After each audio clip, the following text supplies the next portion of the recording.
अब समझने समझाने का वक्त नहीं रहा। नहीं किया है। मैं दरार इन कागजात से कई पहले आ चुकी थी। छोड़ना चाहते हैं, देने की जरूरत नहीं है। बाबा ने पैसे वालों में मेरी शादी तो कर दी, क्योंकि उन्हें लगता था कि पैसा इंसान की खुशियों की ज़मानत। हाबिल और काबिल ड्रामे में अब हुरम से कादर पहले से भी ज्यादा मोहब्बत करने लगा और उसकी बहुत ज्यादा कदर करने लगा, क्योंकि कादर को एहसास हो चुका है कि हुरम के बगैर वो कुछ भी नहीं। हुरम ने भी कादर को रियलाइज करवा दिया कि उसको अपने फैसले खुद करने चाहिए, उसे दूसरों से डर कर हार नहीं माननी चाहिए।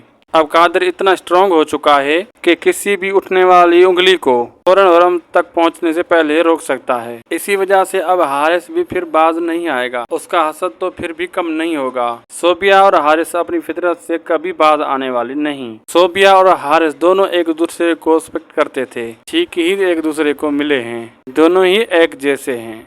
अब हारिस देखेगा कि कादर तो इस हुरम को छोड़ा ही नहीं, इतनी कोशिश कर ली, अब वो हुरम को हिरास करना शुरू कर देगा, उसे ब्लैकमेल करना शुरू कर देगा, उससे बदतमीजियां करेगा, बार बार उसके पीछे जाएगा, उसका हाथ तक पकड़ेगा, और जब हुरम बर्दाश्त नहीं कर सकेगी वो तो फिर कादर को सब कुछ बता देगी कि हारिस ने ऐसे ऐसे मुझे हिरास करने की कोशिश की है। तब कादर का सब्र भी जवाब दे जाएगा, वो सारे घर वालों के सामने हारिस का गिरबान पकड़ेगा, उससे पूछेगा कि तुम्हारी हिम्मत कैसी हुई मेरी बीवी को हिरास करने की। इसी तरह से दोनों भाइयों की लड़ाई हो जाएगी और लड़ाई इतनी शिद्दत अख्तियार कर लेगी कि दोनों भाइयों में हो सकता है किसी एक की मौत हो जाए। मज़ीद ड्रामा रिव्यूज के लिए हमारे चैनल को सब्सक्राइब कर लीजिए। वीडियो अच्छी लगी तो लाइक कीजिए, दोस्तों से शेयर कीजिए। अल्लाह हाफिज़।